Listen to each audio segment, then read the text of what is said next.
You should be able to hear me now. Can you hear me? Let me see. Let me test it. Can you hear me? You should be able to hear me now. Give me a thumbs up, guys, if you can hear me. Give me a thumbs up. If you can hear me, give me a thumbs up. Thank you again, Mumbali, for letting me know that the sound was a little bit. I had to schedule my mic. So let me know if you can hear me. Let me see a thumbs up, guys, if you can hear me very clearly. Are we good to go? Now we can. Okay. Thank you for that, Ekunga. Thank you for that. That's awesome. So, hey, listen, guys, you know what? AI is minting millionaires as we speak, and it's going to continue to mint millionaires. There is no question about that, right? The big question is whether it is going to mint you or whether it's going to pass you by. Listen, centuries ago, it was the railroad evolution. And then it left the railroad evolution and went to oil. It left oil, it came to the internet. From the internet, the mobile evolution. And today we are talking about AI. You must remember something, guys. Every technological revolution creates two groups of people. It creates those who participate in it and take advantage, and it also creates those who watch and wonder what is happening. I hope by the end of this live stream, you are not going to be one of those who is going to watch the AI revolution pass them by. Tonight, I'm going to show you how to participate with structure. And I want you, if you can hear me clearly and if you're on board with me today, I want you to type AI in the chat if you believe this shift is bigger than social media. I know that it is bigger than social media. If you believe that, I want you to type AI in the chat. Let me see that. Type AI in the chat, right? Let me say something here, guys. You need to understand where we are in the world today and where the world is actually moving to, right? There is no question AI has come to stay. The question is whether you're ready. I want to give you a little analogy here, and that is going to really help frame it in your mind how to go about investing in AI. You see, a lot of people here, they talk about AI. It sounds like Greek because it tends to be overwhelming. Everything you turn around, everywhere you turn around, somebody is talking about AI. But the truth of the matter is, many people don't really understand what it is, understand exactly the different stacks, and understand how to invest in it. Because AI, you can deliver, you can get what you want out of it. If you want just the skills, you can get the skills, you can make money off the skills. If you want to sell the solutions, you can make money off the solutions. If you want to invest in companies that deal with AI, you are going to do that. And in this live stream, I want to help those who want to invest in the AI arena, how to think about it, how to go about it, and how to position yourself so this major revolution doesn't pass you by. I'm talking here about 5 to 10 years. I'm not talking about 20, 30 years. No, that is the speed of technology. So when you're thinking about AI, I want you to think about a house, right? And you have to understand that the house actually has different layers in the process of constructing that house. You start from the foundation to the walls, to the roof, to the ceiling, and then you have the furniture on the inside, the walls, the doors, and things like that. And as I will be progressing with this live stream, it was going to be making sense in your mind because I want to present it in a way that even a third grader, even your grandmother in the village can understand what is happening. Listen, I worked in IT for over 13 years. You know what? I am not going to say anything technological tonight. Forget about the technology. Nobody is here to bamboozle you with some big words. I'm not interested in that. I am interested in explaining this thing in such a way that a cardiothoracic surgeon can explain to me a surgical procedure and I understand like somebody would stop doing biology in Form 3. Right? So stay with me here. If you're joining me, I would like to know where you are tuning in from. Where are you joining me from? What city are you from? I would like to know that. Please type that in the comment section. Let me know. So let's break it down, guys. So AI is an ecosystem, like building a house, right? You need electricity, you need bricks, right? You need a physical building, you need architects to design it, you need the plumbing and wiring, you need furniture, you need renovations, right? So money flows through all these different layers of AI. And if you just stay with me, in fact, by the end of this presentation, you will be an expert in understanding where you really want to invest in this industry, right? But you need to understand that across all of this layer, money flows through it. Massive investments are coming in. They are projecting right now about $1.2 trillion of AI expenses. By 2033, the investment in AI is going to stand somewhere about $4 trillion. Guys, that's a lot of money. And the question I keep asking myself, and I want you to ask yourself, where is your piece of that cake? How are you going to get a piece of that cake? The beauty is that you don't have to go out and try to create a new business, right? Very few people have the intellect of Atomu to deal with computers and create all this magic on computers, right? So the good news is that you don't have to go out and build something new. No, but you can leverage companies that are already doing it, companies that are already investing in that industry, and companies that are proven so that you can ride the wave. Remember, when there is high tide, all the boats look like they're expert boats because they're all floating downstream, right? So you need to understand there are some companies that you can hang on to them and they'll take you down. Now, once you understand the stack, you invest intelligently. That is the goal here. Now, let's keep going. You know, I'll tell you a very interesting story. And just stay with me because this will connect to everything I'm talking about tonight. Now, you have to remember in 1848, there was the California Gold Rush. Between 1848 and 1855, there was the California Gold Rush. Now, during that gold rush, most gold miners lost tremendous amount of money. In fact, 95% of all the gold miners never made money from the gold rush. That is strange, I know. But you know the people who made money from that gold rush? The people who actually were the picks and shovels guys. The picks and shovels people made consistent profits. So in AI, you don't have to guess which app is going to win. No. You don't want to guess which particular application or solution is going to win. You want to invest more in companies supplying the tools, right? Companies in the energy, the physical infrastructure, along with the semiconductor manufacturing line and layer. You want to invest in those companies that are generating the tools to support AI applications. Of course, it doesn't mean you cannot invest in AI applications, but I'll explain to you why. Now, think about the gold rush era I was just talking about. The people who consistently made money were not the miners. These were the people who supplied equipment and supply merchants.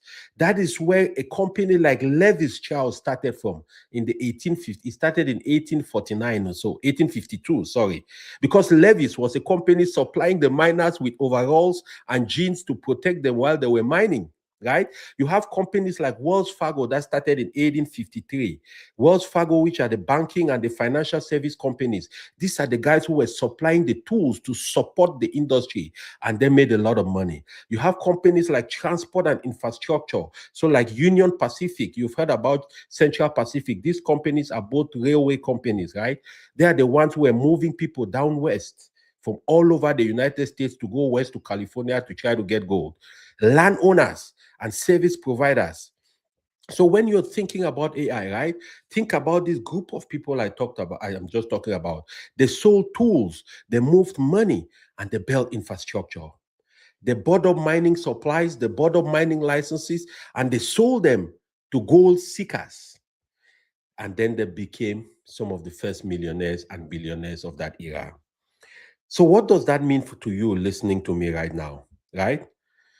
Most people go about investing in AI, I believe, very wrong.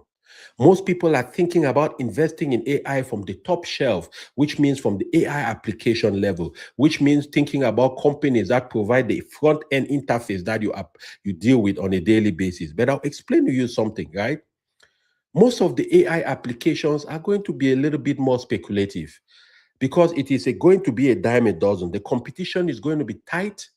There are more and more of them coming up every day because the availability to the technology is easier. So people can create independent companies today without needing a whole bunch of application developers and all of those technical people. But you know what the smart investors are doing? the investors that listen to me, the people who are part of my community. And by the way, if you haven't subscribed to my YouTube channel yet, please, this is your chance. If you're watching me from Instagram, from Facebook, feel free to follow me on those platforms because I do this live stream every evening, Monday to Fridays, and sometimes on the weekends. But at least Mondays to Fridays, you get me on the line doing a live stream. So if you don't know who will win the AI race, you want to own the companies that are providing support to this particular race. You need to understand it's like you are trying to bet on a horse that is going to win in a race. If I have a chance, I will not bet on the horse that is going to win. I'll just buy shares in the racetrack. I don't know if that makes sense. I don't want to have any business betting on the horses. I want to have a business owning a piece of the racetrack because it doesn't matter which of the horses win, the racetrack is going to make money at the end of the day. So that's how I want you to think about coming into this whole AI race, right? And by the way, I'm not a financial advisor. I'm not here to advise anybody on what to invest or what not to invest. Investment is your own responsibility. You have to do your own research. But I'm just sharing information here that is informational and educational. You can take it, use it as you like, but remember, investment involves risk. You might lose money, you might make money. Sometimes you will lose money, but most of the times, if you do the right things, you follow mentors that know what they are doing, you will make money, right? So let me tell you this. What is the first tier, which is called tier zero of the AI race today? And that is the energy and infrastructure tier. That is the power tier.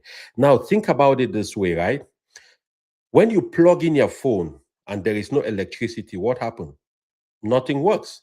Your phone is not going to get charged. There is not going to be power on your phone. And so your phone cannot do what it's supposed to do, call people, check your emails, and things like that. Right? So you have to understand AI eats electricity all day and night. Data centers these are giant warehouses filled with computers. They need massive power on a 24/7 basis. In fact, if there is no electricity, there is no AI.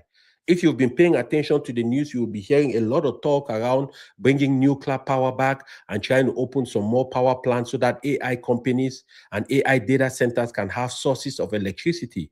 An average data center consumes the same amount of electricity that a small city consumes. That's what you need to understand, guys. So the infrastructure, the energy and infrastructure layer, which is the foundational layer, that is tier zero of the AI race. This is a powerful layer, right? Because this is where the energy comes from to power this entire industry. Everything you talk about AI, without the energy layer, nothing happens. That is the truth of the matter. Without the energy layer, nothing happens. So if AI usage doubles, naturally electricity demand will rise. So if they talk about AI is true, which is true, and that AI is going to expand more, the usage is going to increase, more and more companies are going to adopt it, so more and more data centers will be constructed. What that naturally means is that electricity demand is going to rise. That's why this tier benefits first. Now, the beauty about this tier is number one, right? You have to understand number one, electricity companies just don't prop up from anywhere. It takes a while to build a power plant. It takes a while to build a power company. So the companies that are already existent and the ones that are still developing into that, those are the companies that are going to get the greatest benefit from this infrastructure layer. And now, because this layer is not necessarily an AI layer, but it is a layer that powers all the AI companies, automatically it is selling shovels and picks. Now, does that story make sense? It is selling shovels and picks because it doesn't matter who the AI company is. As long as data centers are needed, the data centers will need power. And if they need power, they'll come to them for electricity. Now we are talking about companies in this category like Constellation Energy, right? Nextra Energy, you have Duke Energy, you have a company like Vistra Energy, Eaton Corporation, Quanta Services, right? Vertiv. Vertiv is actually a company that specializes in cooling systems. Because remember, in these data warehouses, the computers are running around the clock 24/7. So they need extreme cooling systems to keep them cool. Otherwise, they're going to blow up, right? So Vertiv is one of those companies. And again, I'm just giving here some examples of companies that are in that industry. You take those and go do your own research, go do some findings on them if you want to invest in them, right? But you also have ETFs. And ETFs, these are exchange traded funds, and these are funds that bring together companies that invest in the infrastructure layer of AI. Right? You have something like XLU. XLU is a utilities select sector ETF. You have another one, VPU, which is a Vanguard Utilities ETF, and you have Grid. Grid is a smart grid ETF, right? Because you need the entire electric distribution system. So let's keep making some progress here. Now, when we're talking about tier zero, which is the infrastructure layer, let's talk about the pros and cons of the companies and investing at this layer, guys. And again, as I'm going, if you have questions, feel free, drop them in the comment section, okay? I can see your questions and I'll respond to them as they come. So let's talk about the pros of this layer, the infrastructure layer. Number one, stable revenue, because these companies are electric companies, and whether it doesn't matter who the AI supplier is. It doesn't matter who the AI development company is. They will need electricity. Number two, these are all, most of them are established companies, so they'll most likely have dividend income. And when the company has when the company pays dividend, it means that company is very stable. It doesn't grow too fast, but it also doesn't decline fast, but it's more stable and mature, right?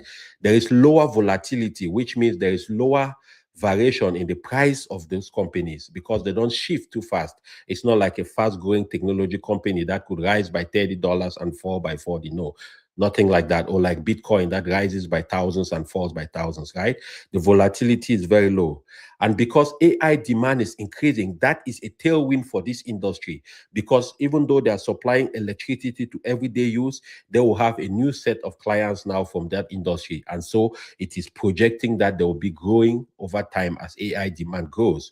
But certainly there's also a disadvantage at this layer of infrastructural investment, because if you are a retail investor and you're looking at this layer, you're also thinking, okay, growth is not as fast. So if you're maybe a younger investor, you're looking for vehicles that can grow your money faster, this is probably not the area you want to be in, because this area is actually a lot slower and more mature. Also, returns are regulated because it's the infrastructure based. There's a lot of regulation around it. So companies have to go through a lot of hoops to really get established and start operating. Of course, it is interest rate sensitive too, because these companies need a lot of investment. And because they need so much investment, they need to get loans from financial institutions. And every time interest rates rise, it means the interest rates on borrowed money rises. And when that rises, companies cannot borrow as much. So there's always that risk. Now, I hope that makes sense for tier zero, guys. We still have another couple of tiers to go, but I hope that makes sense. Again, I'm glad to have each and every one of you on the line. Should you have any question, let me see those who are on the line. Joyce, thank you for hopping on. Wow. Wow, wow. Okay, wonderful. Thank you. I'll be sharing at every tier, I'll be sharing the different companies you can consider. Okay. And you just go back and do some research on it. Jerome is on the line, Mumbalingwa. Thank you guys all for hopping on. I have Jerome from San Antonio, of course, Joyce from Maryland. I hope this is making sense. I hope you're getting some value. Of course, my brother Niato, all the way from Minnesota, the IT guru, the owner of my Miyaka. Thank you. I have my Ikungo from Dallas. Wonderful. That's awesome. So let's keep going. That was tier zero, guys. And if you need a pen and paper, you better go get that, okay? When you're watching this, I usually present in masterclass format, so people and workshop format, so people can take notes and go use it, all right? So let's keep going here. What's the next tier? The next tier is tier one, and that is the semiconductor tier. That's the engine of AI. Now, when you think about a semiconductor, let's think about this. It's like the thinking engine inside computers, right? It's like what processes information in computers. If electricity is power, then chips, which is generally the semiconductor category, this is the engine. Now, if AI is a race car, just think about it like this. If AI is a race car, the chip is the engine under the hood. So think about those race cars of the NASCAR cars or maybe Formula One, the speed at which they go, the engine that drives those cars, that is the chips. Because that is what processes data at top speed, produces the data, distinguishes it, separates it, gives what you're asking for. The command you give on your computer, the chips is what processes that data in milliseconds and gives you the results. So this layer is the second most important layer. Why? because this is the engine layer, right? Without the chips, AI cannot calculate. It cannot train. You cannot train those large language models. It cannot learn, and so it cannot serve the purpose for which it's supposed to serve. Now, the more advanced the AI, the more powerful the chips are required. Now, you hear about companies like NVIDIA, right? You hear about companies like AMD. These are companies that are specialized in producing specialized chips that have the capacity to work for these computers that need the speed of processing at the fastest possible. If you look at most of your laptops, you will see NVIDIA chips in it, but those are designed for your laptops, right? But we are talking here about this AI-based computing capacity. Now we need it to go as fast as possible. Think about it for a second, guys. If you've used something like ChatGPT or Claude, right, and you put in a prompt into ChatGPT, you see how fast it gives you a result? You can ask it a very complex thing, something really complex. That stuff, within seconds, you have results. Now, can you imagine the volume of data it has gone to refer that information from? Sometimes it will even show you that it is reading, and it will be telling you the website it is checking, the different resources to get that information. That is where the NVIDIAs come into play. That is where the AMDs come into play. They provide those chips that help that computer to think that fast and give you that result, right? So you have companies too, like Taiwan Semiconductor, which is a manufacturer of those semiconductors. So NVIDIA Microsystem, what they do is they design those chips, but they don't manufacture it. They design it and they take it to somebody like Taiwan Semiconductor, which is TSM, right? You also have a company like Broadcom. Broadcom is also a very powerful chips company. You have Micron Technology. Then you have ASML. Now, ASML is actually not really a chip company per se, but it's a company that has a technology that only that company has it to produce certain components of those chips. I want you to understand this, guys, because listen, if you follow me through this live stream, you make some notes, you would get yourself way ahead of 99% of people when it comes to this AI business, right? I need you to understand this stuff. ASML is basically a monopoly. This is a Dutch company. It has a technology that only this company has it. I know recently there have been conversations and negotiations to see if they could get a branch of the company built here in the US, but it's going to take a while. By the time they build it, develop it, get the right kind of staff, get them trained, get them know their job, know what they are doing, it will take maybe 5-6 years, right? Even if a competitor is coming up, it's going to take a while. So this company are part of that race, right? Now for the ETF level, you have the SMH, which is the Vanex Semiconductor ETF. That's a fund that comprises. So if you don't want to invest directly in each of these individual companies, you can just invest in the ETF. In fact, what I recommend for 99% of people, just start with the ETF.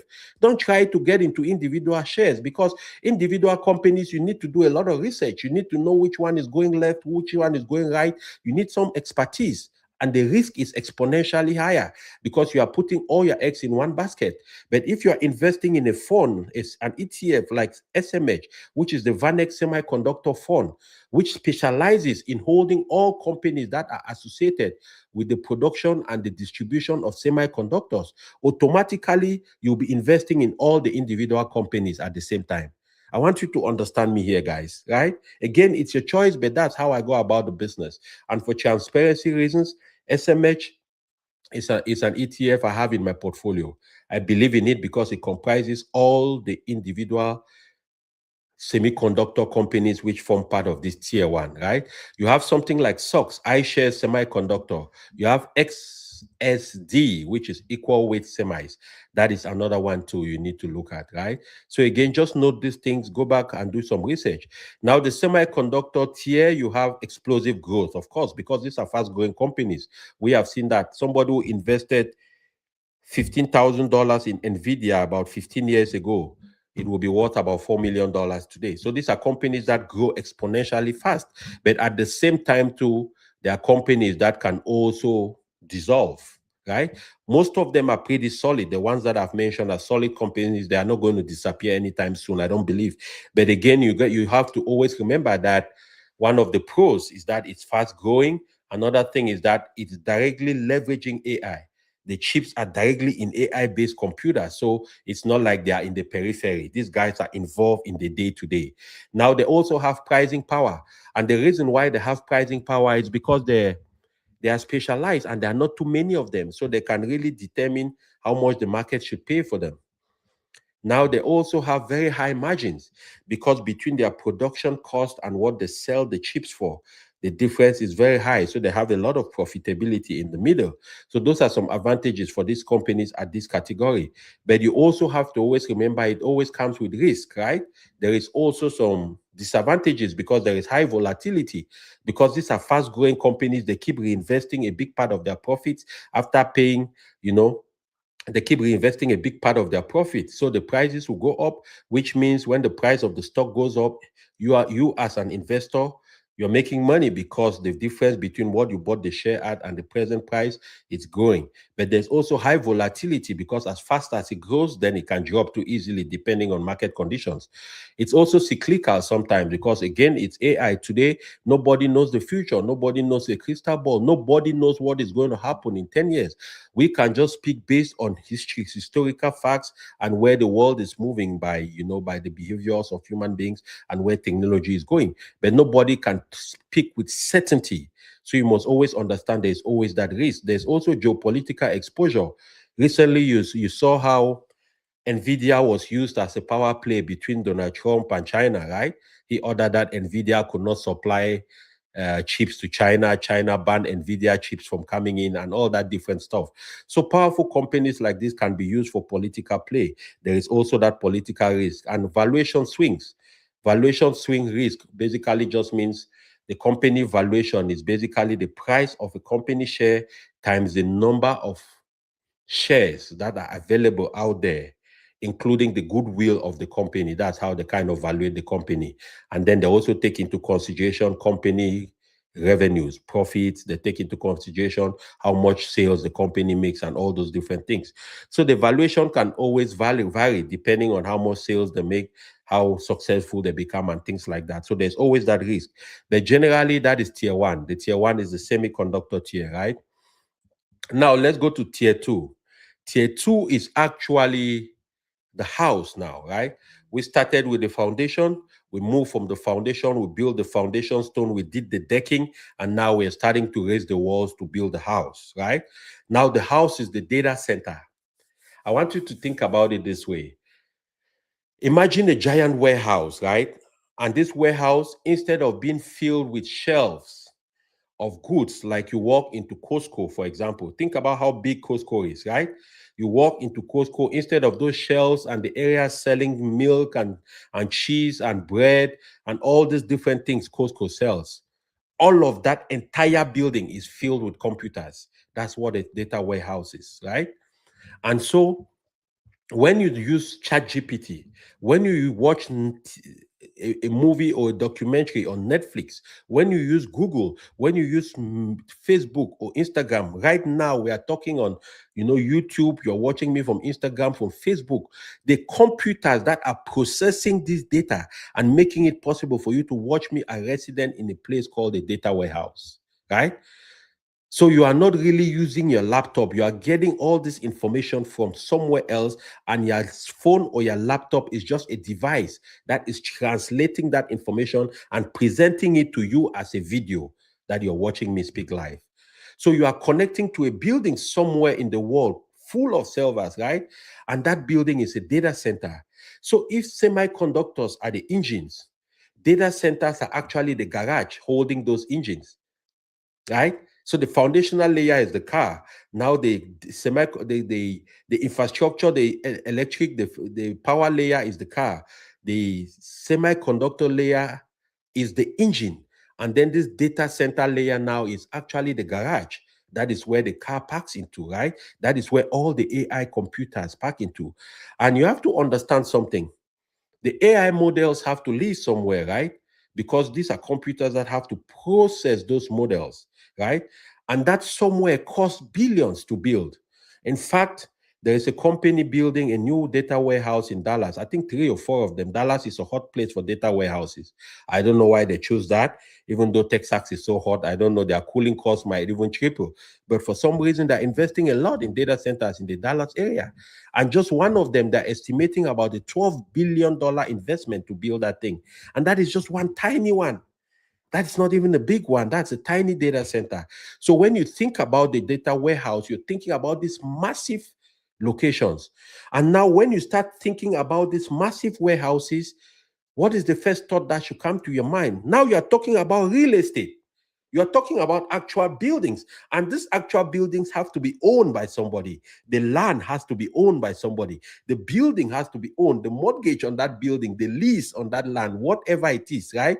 Now you are talking about companies that are investing in data centers, which are companies that also have real estate operations. So you're talking about a company like Equinix, right? You're talking about Digital Realty Trust.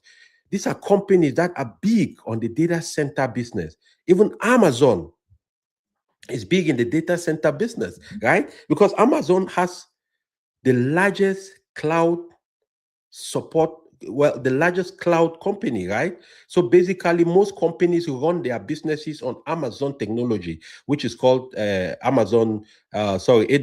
right? So you have to understand something, guys. I don't want to confuse you too much with all of these. Don't listen too much to the technology, but just think about the analogies I am making.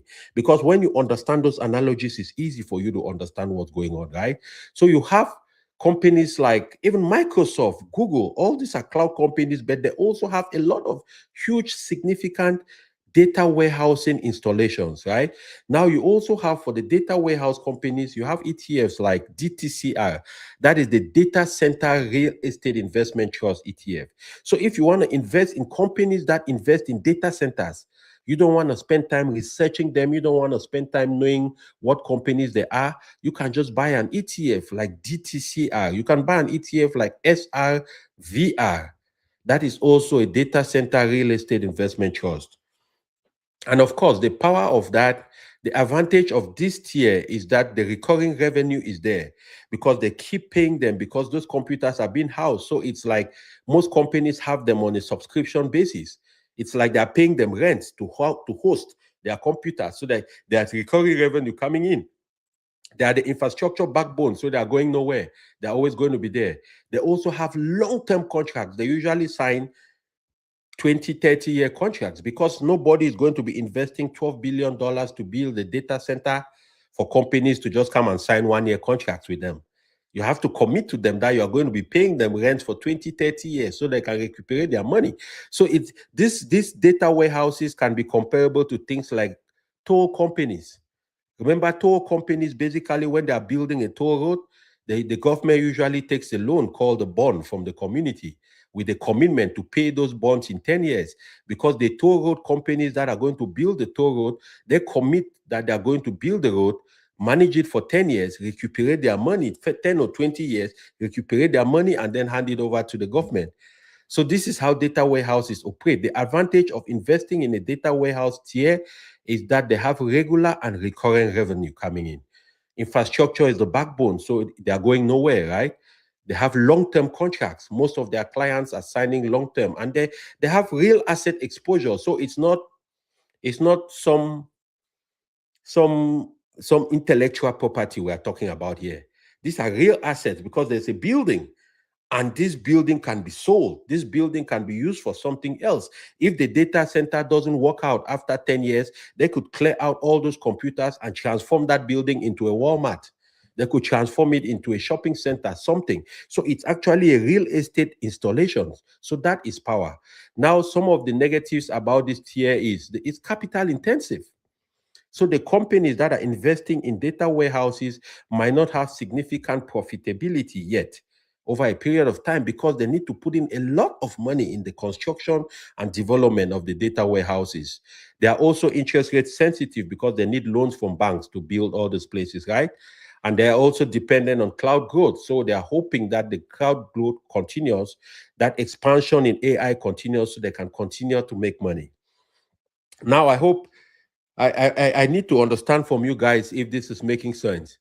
I don't want to. I hope I'm not boring you guys. I hope this making sense. Is it coming along? Is somebody getting it really really good? Awesome. I need to know if you guys are if it's making sense to you guys. Okay. I know sometimes when I'm talking about a little bit of this deep stuff, it might not be as funny, as interesting, and as engaging, but it is very important. Once you understand this, it's going to help you a lot with how to go about putting yourself in position to make money out of the AI revolution. This is the wealth template for AI I'm giving you here.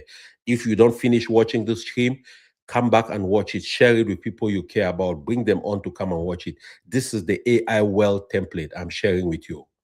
This is it. If you understand this, you're going to make money out of AI. Hands over fist. No doubt about that, guys. So let's move on to the next tier here. Let's go to tier number 3. No, we're going to tier 4, sorry. Tier 4 is the foundations model, and this is the architectural tier. So think about it this way. The foundation is like the architectural tier because it is like the plan, right? You know, the architect brings his plan on papers, which really just shows you the roadmap on how things work. Now, the chip is the hardware brain. So the model is the intelligence inside the brain. This is how the brain, this is the wiring in the brain that carries and transmits the information, how the brain should think, which direction it should think. If you think about the human brain, right, think about the wiring that is inside the brain. How does it work? That's how it goes. Now, if the chip is the car and if the chip is a car engine, then the model is actually the driver. These companies train massive AI systems that other applications can plug into. So when you give a prompt on ChatGPT or you give a command on Google, what is the name of the president of Cameroon, for example? Right? What happens is that they have trained a model within the system that recognizes certain words that you put in and knows where to go look that information from. So they have to train those models. So the model is like the driver, it's like the wiring of the brain. So these companies train massive models that control the base intelligence layer of this AI revolution. So training one major AI model can cost billions of dollars. That is why not everybody is involved in that category of the business. Only large companies that have deep pockets can afford this. That creates a competitive advantage. And now explain to you why. Think about it this way. Let me tell you about some of the companies that are involved at this architectural layer of AI. You are looking at a company like Microsoft. Microsoft is the second most valuable company in the world. You are looking at a company like Google. You are looking at a company like Meta. Meta Platforms is the company that owns Facebook, Instagram, WhatsApp, and these are massive companies and they have a lot of big pockets. So they are developing, they have the capacity to get the resources to spend the money that it takes to train these models. So that way the models can deliver results the fastest to their customers. So think about it this way. If you go to Facebook, for example, you want to search somebody, you go to the search button and you type, how does it pull the name? Remember, Facebook has 3 billion active users. So that's 3 billion accounts. How does it go in those 3 billion accounts in less than a nanosecond and get you the details you need? They have been able to train all those different large language models, right? And so Amazon is one of them. Alibaba is another one, right? These are companies that are involved at this level. And you need to understand something, guys. Even though these are companies that their only business is not necessary, is not only training these models, they are also involved in a big other part of the business. A company like Meta also is involved in a lot of ads selling, right? Google is the largest search engine in the world. But as you might know, Google is the company that owns YouTube. So Google owns the 2 largest search engines in the world because Google is the second largest search engine after YouTube. YouTube is the second largest after Google. Now Meta makes money not only from you being on the platform, but from selling advertisements. Companies pay Meta to advertise on their platform. Companies pay Meta to get assistance. Companies pay Meta to find the kind of clients they want. So think about it this way. Even a small business like myself, maybe my Miyaka or any small business you might have, if you want to target certain category of customers who you believe are the customers that are most likely going to buy your products, you can do that on Meta.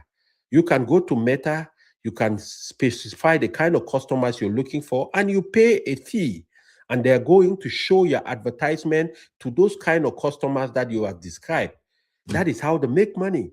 And that is how they use that money now to be able to invest massively in AI development.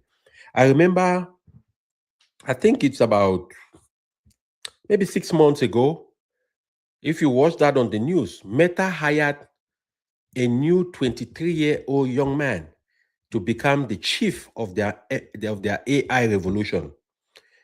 They brought that guy in. He's the CEO of a company that Meta bought.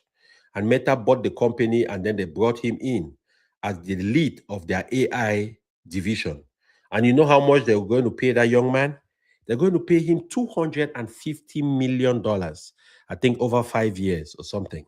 Now, I want you to understand that that is the kind of money you used to hear being paid only to athletes, right?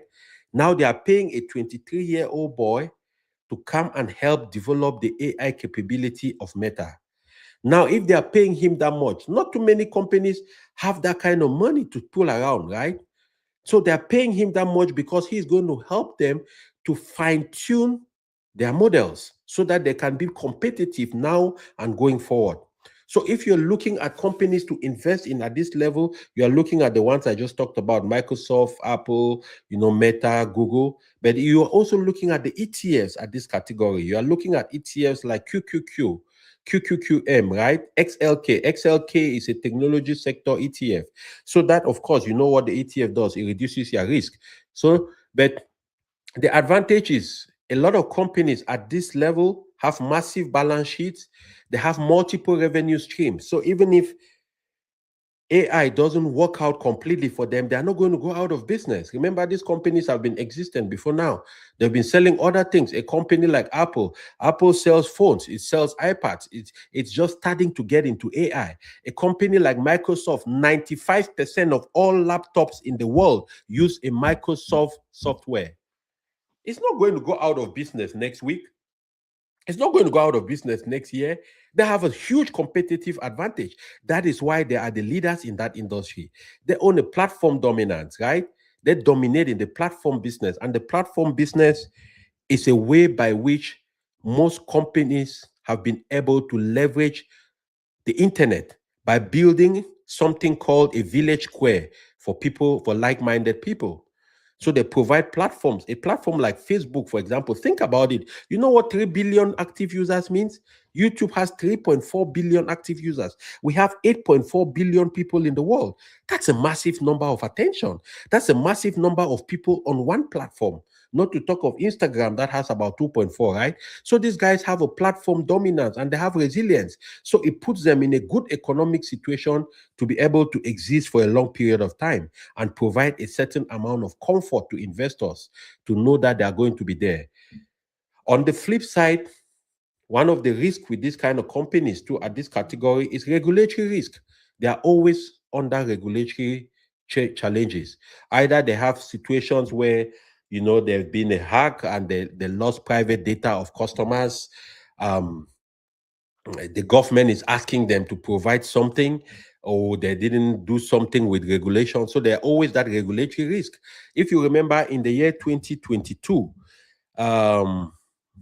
Facebook had a breach, and I think they lost some data, for some private data for clients and customers, and so they went under serious problems. If you remember that time, the Facebook share price dropped all the way to about $88. That is in 2022, guys. It didn't mean that the company became less valuable. The price is just a function of emotions. So people were worried and they were afraid. They started selling their shares. And so the company came down to $88. But today, that same company is $678. So imagine that at that time, you had spent $88,000 to buy those shares, 1,000 of them. Today, you will be $678,000 richer. So what I'm explaining here is once you understand these different categories, you understand how the companies function, you understand the backstory a little bit, it permits you to invest with a little bit more confidence, right? So even though there is regulatory risk, even though it is slower than smaller companies because smaller companies are more dynamic and they can change faster, It's having high expectations of price. So the stock market and the customers and the investors expect those companies to always produce some great profits. That's a lot of pressure, right? So those are some of the drawbacks for these companies. If they don't produce the kind of profits the market is expecting, if they don't produce the kind of results stockholders are expecting, then the company price goes down, they start selling shares, and the company price drops. But during those times, if you are a long-term investor, like what I recommend all the time, then you don't have to panic because you own a good business. What you do at that time is just you buy more. Like what is happening the last 2 months, the market has mostly been red, going down. These are the times when if you own solid companies like Microsoft, like Apple, like Nvidia, you just keep buying more of those companies because you know that the companies didn't overnight become less valuable. You know that nothing has changed about the technology of that company. Nothing has changed about the management. Nothing has changed about the efficiency. The only thing that has changed is human emotion, which is expected to change. So you don't fall into those traps. You go ahead and buy those solid companies or solid ETFs, knowing that in the next 2 years, 2 years, 3 years, the prices are going to double and you'll make more money. That's just how it works, right? So for tier three, we are talking about companies like that. Now, guys, before I continue to tier five, sorry, I want to find out from you. Now I know that you're certainly understanding what these layers are actually is. You can see this isn't about picking one stock, right? The whole idea here is not to tell you to go buy this stock or that stock. I'm not in that kind of business. I'm in the business of first of all teaching you how to think about investing and then what to invest in, right? It is about structuring exposure across the different tiers. But this Thursday, I'll be hosting a deeper investment webinar on Thursday, the 26th, which is in 2 days. If you haven't secured a ticket for that webinar yet, you look in the description of the video. You are going to see the link and you can go ahead and secure your ticket. Because in that webinar, I'll be helping you to determine the different kind of tiers and categories which you should be investing. I'll give you the ways to look at how to allocate your investment across the different layers, how to build this inside your brokerage account properly, how to avoid concentration risk, which means investing in one thing or one industry, which is too risky, and how to protect your downside, how to just really know how to multiply your money. I'll be doing that and many other things in that webinar. So I just wanted to give you a heads up. Of course, the link is going to be down there. No pressure at all. Take your time. Whenever you get a chance to check it out, check it out. But make sure you don't miss because you will be the one losing out. So let's talk about the fifth tier here. We're talking about the software infrastructure tier, which is like the plumbing tier, right? So imagine that building we have been building, the house we have been building. Now you need pipes and wiring inside the walls. So software infrastructure helps companies use AI safely and effectively, right? Now this organizes the data, this secures it, this deploys it, monitors it, and without this, the system breaks.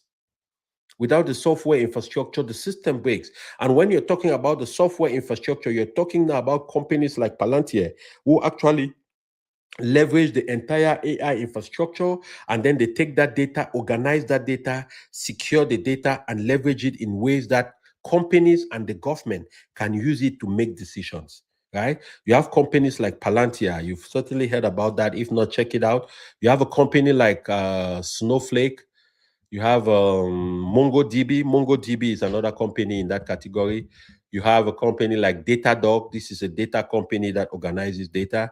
You have a company like CrowdStrike. CrowdStrike helps with cybersecurity protection because remember, we are living in a time when cybersecurity becomes very important, right? From the ETF perspective, you have ETFs like IGV, iShares Software ETF, and you also have WCLD, which is a cloud ETF. So check them out, do your own research on those, right? In this category, the software infrastructure category, margins are certainly high. That's one advantage. Sticky enterprise contracts. So it's not easy to come out of the contracts. Think about it this way. When you sign a contract, for example, with Amazon, so let me give you a really good example. About 95% of all Netflix servers and back-end infrastructure runs on AWS platform, on Amazon Cloud Services, Amazon Web Services platform, okay? AWS. Do you think Netflix can just get up tomorrow and tell Amazon, you know what? I'm sick and tired of your bullshit. You are raising your prices. You are pissing me off. I call your customer service. They don't answer. I'm angry. I'm going to leave, and just pack up and leave. You think it's that easy for them to do?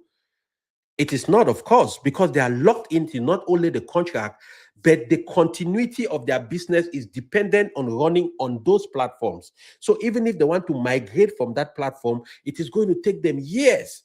So that makes companies who are at this category very, very advantageous because they have contracts that locks them in for a long time. You think about a company like Palantir. Palantir is a service company that provides deep security data, deep investigative data for the government of the US. In fact, during the recent times, Palantir has been helping a lot with identifying where illegal immigrants are living for ICE to go pick them up, right? But you need to understand these contracts are federal contracts that they've signed to last for 15, 20 years. So they're going nowhere. So these companies have a lot of high margins. They have sticky contracts, which means they're going to be there for a while. They have higher recurring revenue. But the disadvantage with these companies at this category is they are premium valuations. They are valuated. A company like Palantir, I mean, it hasn't been around too long. It hasn't proven a certain kind of revenue yet. So the price is considered too high for the value of the company. So there's competitive risk. Other companies can easily come into the market too. And there's execution risk because part of the pricing is based on future projections that people believe that the company is going to deliver in the future. But nobody really knows if they're going to live up to that hype, right? So there is a risk with that. So in this category, you certainly want to consider the ETF or you want to consider the individual stocks, but you want to make sure you do your own research, right? You want to make sure you do your own research. Now let's keep moving here. The seed tier. Let me see which tier is that. The seed tier is the application tier. But before that, let me just see if there are any questions for me. Awesome. Definitely taking notes. Okay, Aban Stan, welcome. We're glad to have you on the line. Okay, just checking if there are any questions for me. Awesome. Okay, let's keep going. Let's keep grabbing those notes. I hope this is helping. This is providing some value, right? So let's move on to the seat tier. And the seat tier is actually the application tier. So the application tier is like the furniture in the house. So think about it. We've built the house, roofing, everything looks good. Now we need to put furniture so it looks good. And because this furniture is actually the living room. Remember, in most houses, the first place, the people really get to see is the living room, right? So the application tier is like the living room. This is what you see. These are the chatbots. These are the voice AIs. These are the AI design tools. These are the enterprise co-pilots. These are all the different chatbots. When you go to a website and they ask you, can I help you? You start chatting with them. They are responding to you. The interfaces you use like ChatGPT, enterprise co-pilots, like, all those different things that you use. So if previous tiers built the house, applications are the furniture. This is where customers pay directly. This is where now you subscribe directly to use that application, right? If you think about the different applications you subscribe to, I'm not sure which ones, but this is where you actually subscribe to. So this is the furniture layer. This is the application layer. This is the front-facing layer. This is the layer at which the customer directly interacts. Now, if you think about it carefully, all the things I have talked about are all in the back end. And you as a customer, you don't even know.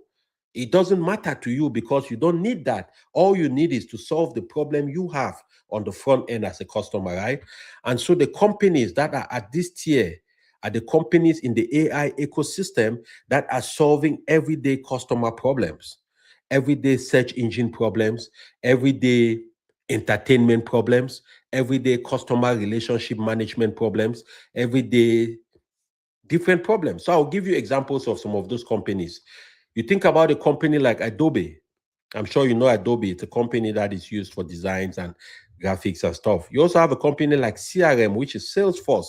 Salesforce is a customer management system company, right? You also have, so in most of the companies you work at, you might not know it, but the system in your company where you go check for tickets, you go check for maybe the assignment you have and things like that. Some of those systems could be a company called Salesforce That's the company that provides that system to to your company. So your company now is like a customer, and you and the employee of that company, you are the front end user of that system. You have a company like Sound AI. Sound AI provides AI based sounds for restaurants, for cars, for drive-through restaurants and things like that. It also provides not only sounds, but it provides AI-based services. So there are some restaurants that are starting to test AI-based services where you can just come up, talk to an AI system. The system prepares your food, serves it to you, you pay and you leave. So Sound AI is a company that is working on that. You have a company like ServiceNow. ServiceNow is also a ticketing system, right? It's a company that works with helping companies provide service on internal systems for the company staff to use to workflow, to direct, different assignments and things like that. Intuit is a tax filing company, right? An accounting firm. Intuit also is an application that leverages a lot AI.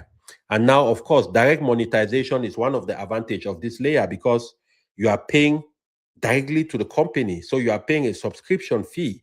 And so every month they are cutting $10, $15, whatever it is, right? I'll give you a simple example. Like tonight, I am streaming on 3 different platforms at once. I'm streaming on YouTube, I'm streaming on Instagram, I'm streaming on Facebook. And how did that happen? It happened because I'm using an application called StreamYard. And StreamYard permits you to stream on up to 8 platforms at the same time. And you pay StreamYard through a subscription model, right? And that subscription model makes it possible, therefore, for you to be able to stream on these multiple platforms. So StreamYard is a tier 5 AI company because it's an application front end company where the customer interacts and the customer pays directly. Now, one of the disadvantages of this category is that there's intense competition. As you can imagine, every day there's a new AI company coming up, right? Either for writing notes, for recording your voice, for changing your picture. I've seen AI companies where I put a picture in it and I come out as a 20-year-old boy again. I mean, it feels good. I'm not saying it feels good to look that young, but hey, So a lot of these applications are coming up. As you can imagine, it makes the playground very crowded. The competition is heavy because the cost of entry at this level is lower too. It doesn't take too much capital to develop an application, right? You can just subscribe to the back end technologies that I've talked about for a small fee, and then you can develop your front end application. So there's also adoption risk. All of these things, maybe people are not going to use them. For every one application you use, for every Facebook that succeeded, you remember MySpace? It died off. You can probably name 5, 6 different companies that came up to do the same thing Facebook is doing, but ended up dying. So it was never adopted. The market said, no, we don't want it. We don't like you. So they went out of business. So at this level, the risk is higher when you're investing in individual companies at this level. I know that too because I've invested in a few companies like Sound AI. Of course, it was a very small part of my investment because I knew that it was very risky. And, over time, it proved that it was risky because it's been volatile massively, right? So you want to understand that at this application layer, you have the pros. It's directly monetizable because the customers pay, of course. It's scalable because you can easily expand the platform, but it comes with very, very significant risk too because the companies can easily disappear overnight. The competition is steep. They could run for a little bit and they no longer have money and they close down, right? And the space is moving very fast. Things are changing very fast. I remember 1 year ago when it was possible to load in your picture and get an output for that. Not even up to 1 year, maybe 6, 7 months ago, when something like ChatGPT started introduced that option where you could use Nano Banana to put on your picture, and it wasn't as good as it is today. They've improved on it significantly. It is getting more and more closer to reality. So the space is moving very fast. That is why companies too can easily disappear very fast. So tier 7, which is the final tier, we are talking now of traditional companies, and these are companies that actually are using AI, right? These are original traditional companies that have been running their businesses normally, but now they're also adopting AI into their businesses. So if you imagine all the different layers I've talked about, Now this traditional layer, which is tier 7, is like the old factory. Imagine the old companies, right? Imagine an old factory. You go into that factory now and you install AI robots. Automatically, productivity increases. Automatically, waste is reduced because they are no longer inefficient. Automatically, their margins increases, which means profitability increases because the cost of operation has dropped. What 5 people needed to do one AI chatbot or one AI robot is doing that. I watched a video the other day where an AI robot worked in the Amazon warehouse for 5 months. No break, no nothing, no bathroom break, no maternity leave, no sick leave, no I have a running stomach, none of that stuff. Right? You know the day workers in America calling the most is the day after Thanksgiving and the day after Super Bowl. Right? Because people end up eating and drinking and shopping so much and they cannot show up to work. Now the robots don't have Super Bowl. They don't celebrate Christmas. They don't have no day off. They just keep working. So these traditional companies like UPS, right? Like JP Morgan, like Walmart, they're implementing all these robots now so it can help keep them too on the front end. Production naturally improves, right? These companies are not building AI. They're not in the business of building AI technology. They don't have anything to do with building AI technology. All they want is they are using AI to become more efficient. That's all they want to do. They want to become more efficient, they want to become more competitive and make more profits for their shareholders. That improves their profitability. It gives them now a chance to compete. And you are looking at companies like Walmart, Rockwell Automation, another company you're looking at, Caterpillar. That's a company a lot of people don't understand that is very influential in this time because think about all the data centers that are going to be built. You need Caterpillar, you need heavy equipment to build that, right? And Caterpillar is the leader in the heavy equipment industry. Another thing that I want to talk about and I want you to pay attention to is other than all these companies that are coming into play here, that are influencing the AI revolution, even from an individual perspective, some of the areas in AI that is going to change the job market are the plumbers, the carpenters, and the electricians. I want you to think about it, guys. Understand how you can win in this AI race. So, if you're somebody who has a skill in those things, or maybe you don't even have a skill in them, but you want to learn, have to understand that in the next year, 2 years, it's already started. Plumbers, electricians, they are going to make top dollars because they will need them to build all these AI centers. Of course, it's not going to last forever, but it could run for the next 10 years, maybe the next 15 years. I don't know how long it's going to take. But during those 15 years, as a plumber, as an electrician, if you are ready to move to go to the places where they're building the data centers, you are going to make boatloads of money. Somebody came out here the other day. I just needed a handyman to come and help me. And this guy came and he told me he took a week off because he was having some back pain from his job. I said, "Where do you work?" He said he's building a data center in Oklahoma. And I asked him, "How much do you get paid?" He said they pay him about $75 an hour.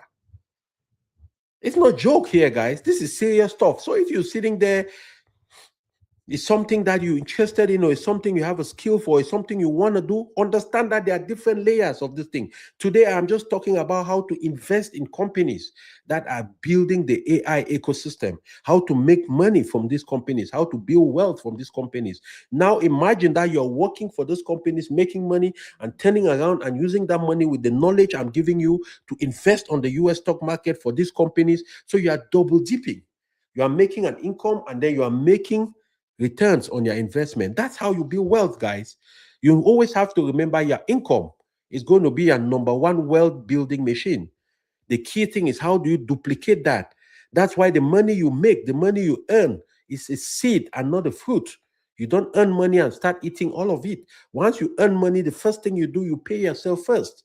You make sure you invest part of it first because that money you are investing first is what is going to take care of the older you. That money you are investing first at some point is going to be working harder than you, right? These are some of the things I'm going to show and talk about during the webinar on Thursday. And now, by the time you get through the webinar, you have a clear step-by-step strategy document you can go and start implementing by yourself and duplicating your money and investing safely without overwhelm, without confusion, with clarity, and with the least amount of risk possible. I can tell you that for free. right? So if you attend the webinar, there is no way you're not going to get more value than anything you ever paid for. I know that, no brag. That's why I even give a guarantee. There's a 7-day guarantee on the webinar. If you attend it, you don't find value 7 days, at most 7 days after, within the first 7 days after the webinar, you send me an email and I refund your money, no question asked. No, you don't need to give a reason. If you attend, you feel like it's not valuable, call back and get your money so you don't have nothing to lose, right? Now, let me put this to you guys. It's important to understand that, yes, there is an AI revolution. Yes, there is a lot of money that's going to be made, but there is also some risk elements that we need to keep an eye on, right, in the radar. Valuation bubbles. Naturally, there will be some companies that are overvalued. A bubble is basically when a company is given more value than it actually is, and so it will naturally burst, right? And what happens usually during a revolution or the innovative state of a new technology, a lot of companies come up. Think about the dot-com era. In the dot-com era, there were new companies created almost every hour. After a while, it settles in and the bad companies fizzle out, they die out and disappear, and the valuable, strong companies stay on top. That is why, if you want to be successful in this AI race, you want to make money, build wealth in this race, you cannot gamble. You cannot be betting on companies that are not proven. You cannot be acting in ways that you don't know, because you're going to lose money, because you're going to be investing in companies that don't know what they're doing. There are many companies that are gambles in this thing. That's why you must stay close to a mentor or somebody that knows what they are doing, so you can get some coaching, you can get some direction, you can get some guidance in this process, guys. It's not gambling. Investing is not gambling. Investing is an organized, structured system, right? You also have to understand some of the risk involves capital intensity. Some of these companies require a lot of capital and they might not be able to raise it. Interest rate environments, if the interest rates keep going down, it's a good thing, because companies can borrow money and reinvest. But if it goes up, then companies cannot borrow money. Tech disruption, a lot of new companies will come and disrupt the environment. But you must understand something. In all of this noise, in all of the fanfare, discipline is the key. Discipline is basically doing the things you know you should do, even when you don't feel like doing it. The people who suffer the most when it comes to investing and building wealth are people who run on how they feel. And you don't want to be one of those. You want to put in safeguards in a way that even when you feel one way, you can still act in a way that makes sense. All right. So for the different tiers I talked to you about, you can always go back and watch the thing. Listen, I want you to go through and look at 1 to 8 years that you want to invest in.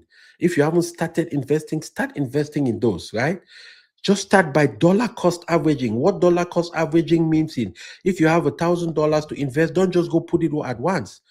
Schedule it in such a way that every week, maybe $50 get invested in buying a share of the specific ETF you chose, right? And as you do that over time, you start listening to things like what I talk about. You join the community, you make sure you join some webinars I do. You start, as your knowledge is developing, then you'll be investing even more. But the most important thing to realize is that the worst thing you can do for yourself is not to do anything, right? Because if you don't do anything, nothing changes. So here is the deal, guys. I know that AI is going to create a lot of wealth. I know that for a fact, right?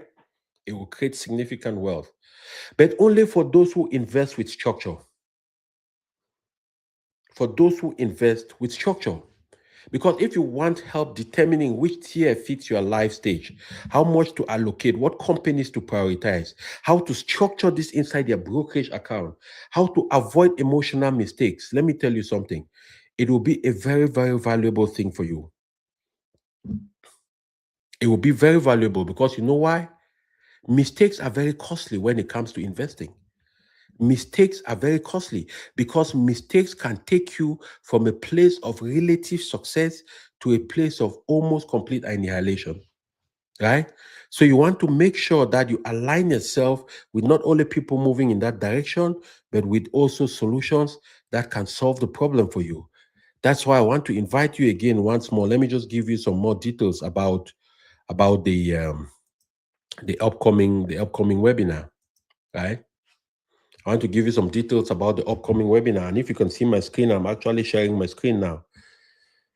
So basically, there are two tier of tickets, right? We have the general admission ticket that will give you access to the 90-minute live webinar with me. You also receive a wealth and clarity workbook. You will receive a 90-day money plan template. You will receive a webinar replay. So for 30 days, you have access to this webinar replay, and you can go back and watch it for 30 days free. You'll also be part of the 14-day accountability sprint, which means you'll be in a community of like-minded people, right? And then you're also going to have the ultimate investment playbook. The ultimate investment playbook is a playbook I wish I had when I came to this country, because it would have given me an edge in how to invest safely. I've lost a lot of money before finally learning how to invest properly. I lost a lot of money doing that. And so this would have given me a significant amount of leverage to understand how to do that, right? And then you have the $197 ticket, which is the most popular. This is the VIP ticket. So in addition to the 1 hour, 30 minutes general admission, you will stay back for 1 extra hour. And this now is going to be a VIP only closed session. And in this closed session, you would have received everything for the general admission, but you are going to have a guaranteed question and answer session with me, which means your question is guaranteed to be answered and you are guaranteed to ask a question, right? Is going to be an extended 1 more hour. And you're going to receive, in addition to that, as a VIP guest, you're going to receive the 50, 10, 20, 20 income structuring calculator. And that calculator is a lifesaver, because that is how I calculate my income in order to determine how to allocate it properly, so that I can build wealth and make sure I structure it in a way that it can last for a long time, right? In addition, the VIP only bonus, there's a Wealth Architect Playbook. This Wealth Architect Playbook doesn't only involve how to go about investing, but it also talks about how to build your complete legacy. You must understand that your legacy is not only money, it's also the different things that you imbibe in not only yourself, but the people who are associated to you, right?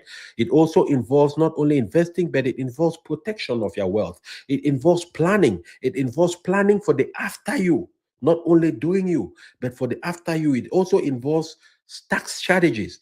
All of that will be contained for free in the Wealth Architect Playbook.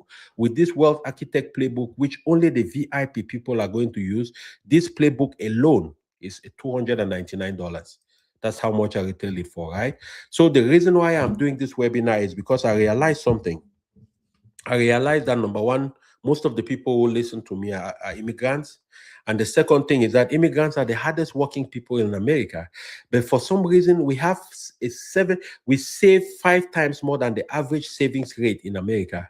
But immigrants invest 4 times less than the average investment rate in America. So there's a disconnect. We have the discipline to work, we have the discipline to generate income, we have the discipline to save it, but we don't have the knowledge and understanding on how to multiply that. And that is a failure strategy, because your body alone cannot work forever. There have to be a time when the money you have invested in assets will be making more money for you than what your job is paying you. That is when you can have the option now to be able to quit or not to quit or do whatever you want to do. But you must understand the goal is optionality here. The more assets you accumulate, the more options you're going to have. So guys, the link is going to be down in the description of the video. Make sure you join in.